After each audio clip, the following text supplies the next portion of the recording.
Hello दोस्तों, channel पर आपका स्वागत है। मीन लगन या पाइसेस लगन की कुंडली में प्रेम संबंध कैसे देखते हैं। दोस्तों, मीन लगन 12 नंबर की कुंडली का होता है। 12 नंबर एक इमोशनल साइन होता है, तो मीन लगन वाले काफी भावनात्मक होते हैं। इनके मन में बहुत प्रेम होता है, ये दूसरों की भलाई करना चाहते हैं।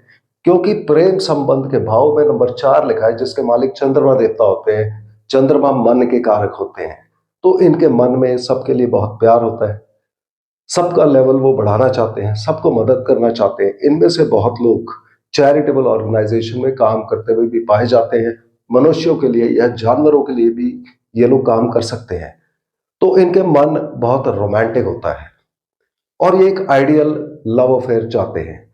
और यदि इनके पार्टनर पर 4 नंबर का प्रभाव हुआ, तब इनके पार्टनर भी देखने में उनका चेहरा चौड़ा हो सकता है, गोल हो सकता है, देखने में सुंदर होंगे, गोरे होंगे, दूसरों को खिलाने पिलाने का उनको शौक होता है।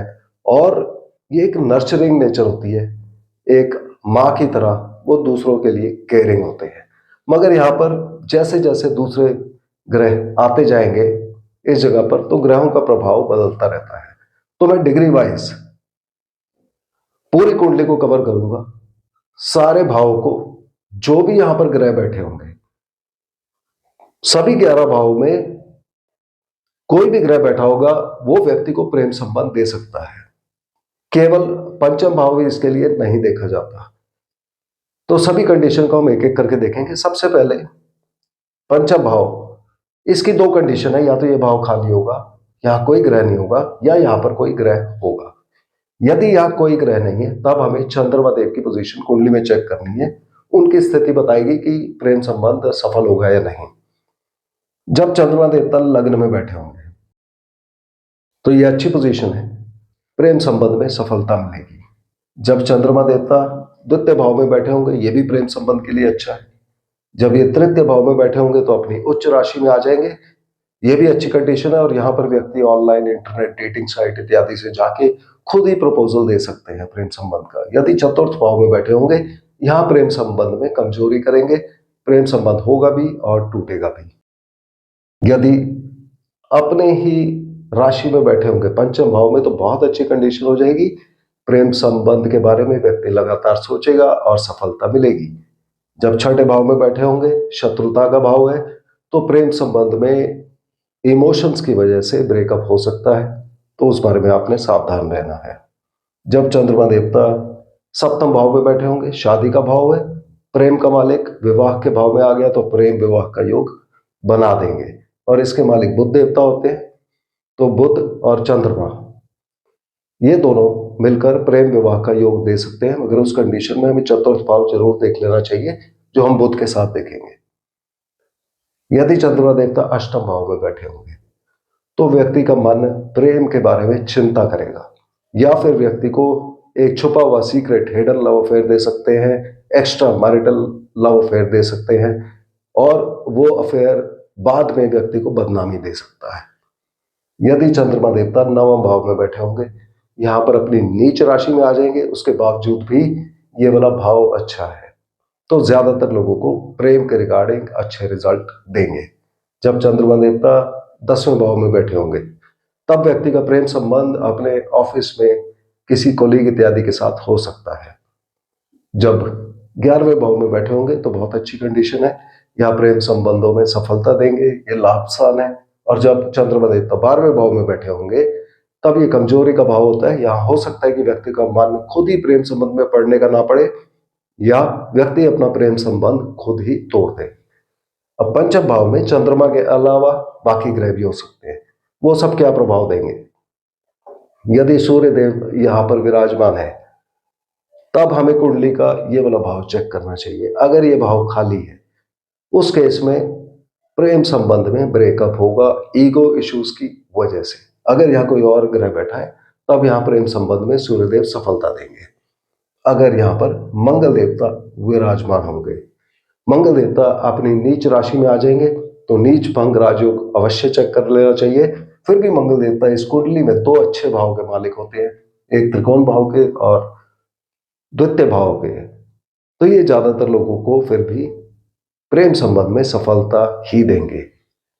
यदि यहाँ पर बुध देवता बैठे होंगे जो कि शादी के कारक है, जिनकी हमने बात की थी, तो यदि ये भाव खाली हुआ तो प्रेम संबंध, प्रेम विवाह में बदल जाएगा। मगर अगर ये वाला भाव खाली होगा तो बुध देवता प्रेम संबंध देंगे भी और तोड़ेंगे भी।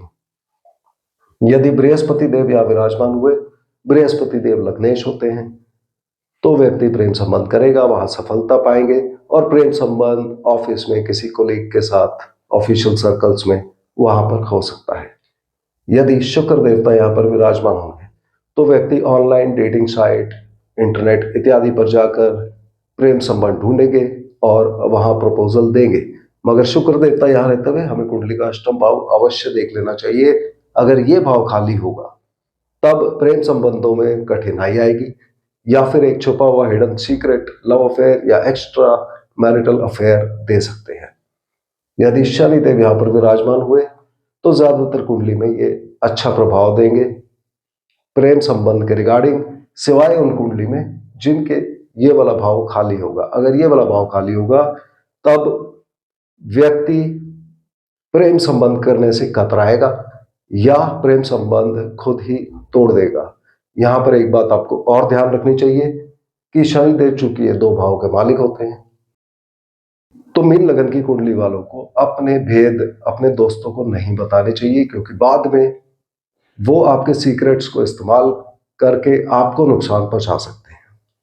यदि राहु देवता यहां पर हुए, राहु देवता ऑब्सेशन के कारक है, धोखे के कारक है, तो व्यक्ति लगातार प्रेम संबंध के बारे में सोचेगा, जल्दबाजी में काम करेंगे और वहां उनको नुकसान या धोखा हो सकता है। तो राहु यहां रहते हुए सावधान रहना चाहिए। यदि केतु देवता यहां पर हुए, उस केस में केतु देवता डिटैचमेंट के कारक है, तो हो सकता है कई लोगों का मन प्रेम संबंध में पड़ने का स्वयं ही ना करे।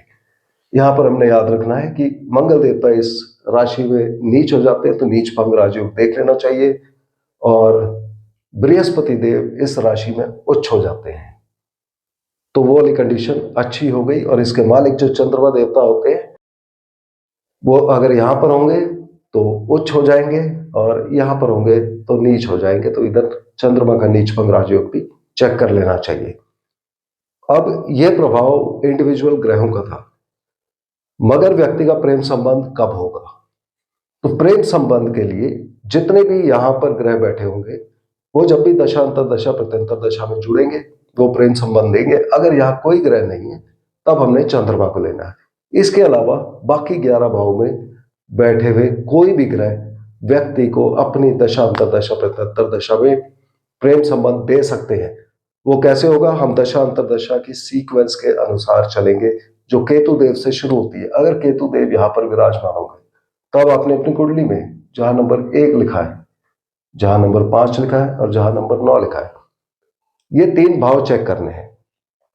अगर कुंडली में यहां यहां या यहां कोई भी ग्रह होगा 0 डिग्री से 13 डिग्री 20 मिनट के बीच में और केतु देव यहां पर होंगे, उस केस में जब भी इनमें से किसी भी ग्रह की दशा अंतरदशा प्रत्यंतर दशा आएगी, व्यक्ति का प्रेम संबंध होगा। उसी तरह से हम बाकी सब ग्रहों को लेंगे। यदि यहां शुक्र देव विराजमान होंगे, एक बार फिर आप यही लीजिए, 1, 5 और 9 जहां लिखा है, यहां कोई भी ग्रह होगा 13 डिग्री 20 मिनट से लेकर 26 डिग्री 40 मिनट के बीच में, उसकी दशा अंतरदशा प्रत्यंतर दशा में व्यक्ति का प्रेम संबंध होगा। यदि पंचम भाव में सूर्य देवता बैठे होंगे, तो एक बार फिर हमने ये चेक करने हैं, 1, 5 और 9, यहां कोई भी ग्रह होगा 26 डिग्री 40 मिनट से लेके 30 डिग्री के बीच में, वो व्यक्ति को प्रेम संबंध देगा। और सूर्य देवता के यहां रहते हुए हमको अगले भाव भी चेक करने हैं, जहां 2 लिखा है, 6 लिखा है और 10 लिखा है। यदि यहां पर कोई भी ग्रह हुआ 0 डिग्री से 10 डिग्री के बीच में और सूर्य देवता यहां पर हुए, तो वो ग्रह व्यक्ति को अपनी दशा अंतरदशा प्रत्यंतर दशा में प्रेम संबंध देगा। यदि यहां चंद्रमा देवता विराजमान हुए, तो आप एक बार फिर 2, 6 और 10 जहां लिखा है इसको चेक करिए। यहां कोई भी ग्रह हुआ 10 डिग्री से 23 डिग्री 20 मिनट के बीच में, वो व्यक्ति को प्रेम संबंध देगा। यदि यहां पर मंगल देवता हुए, तो एक बार फिर हमने 2, 6 और 10 चेक करना है। कोई भी ग्रह यहाँ पर हुआ 23 डिग्री 20 मिनट से लेके 30 डिग्री के बीच में, वो ग्रह व्यक्ति को प्रेम संबंध देगा। और मंगल देवता के यहाँ रहते हुए हमको अगले भाव भी देखने हैं, जहाँ 3 लिखा है, जहाँ 7 लिखा है और जहाँ 11 लिखा है। यहाँ पर कोई भी ग्रह होगा 0 डिग्री से 6 डिग्री 40 मिनट के बीच में, वो व्यक्ति को प्रेम संबंध देगा।